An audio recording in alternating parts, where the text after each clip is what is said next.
আমার তো নিয়োগকর্তাও রয়েছেন, তারাও যদি এখানে মনে করেন যে এখানে ব্যত্যয় ঘটেছিল, তো আমাকে যেতে বললে আমি অবশ্যই চলে যাব। আমার কোনো এখানে আঁকড়ে ধরার, নিজেকে জাস্টিফাই করার কোনো কিছু নয়। আপনি তো আমাকে জেরা করতে পারেন না, তাহলে মামলা করেন, কোর্টে যান। কোনো রকমের অব্যবস্থাপনা এখানে হয়নি। এখানে কোনো রকমের, এখানে আমার উপরে যে দায়িত্ব যেটা অর্পণ করা,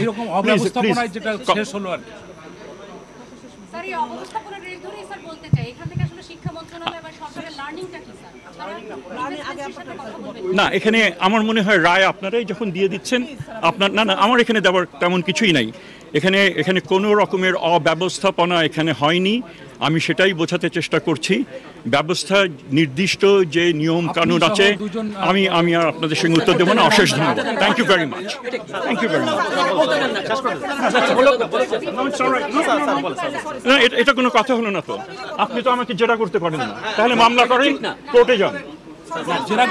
না আপনার নর্মাল সৌজন্যতা যদি না রাখেন, তাহলে কিন্তু আমাদের পক্ষে এটা করা যাবে না। না আমি তো সেটাই বলেছি যে সেক্রেটারি রিজাইন করেছেন, যারা রিজাইন করেছেন মানে কি ওনাকে অব্যাহতি যেটা দেওয়া হয়েছে সেটা উচ্চতর একটা কমিটির সিদ্ধান্ত, এবং আমি সারাদিনের সেই সিদ্ধান্তের সঙ্গে আমি যুক্ত ছিলাম না।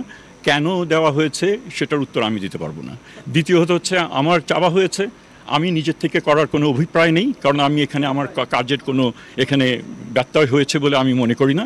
আপনাদেরকে আমি ঘটনা পরম্পরায় আপনাদেরকে জানালাম, আপনারা সেটা বিবেচনা করবেন, সেটা ঠিক কি বেঠিক আমার মনে হয় না। আর যদি আমার তো নিয়োগকর্তাও রয়েছেন, তারাও যদি এখানে মনে করেন যে এখানে ব্যত্যয় ঘটেছিল, তো আমাকে যেতে বললে আমি অবশ্যই চলে যাব। আমার কোনো এখানে আঁকড়ে ধরার, নিজেকে জাস্টিফাই করার কোনো কিছু নয়।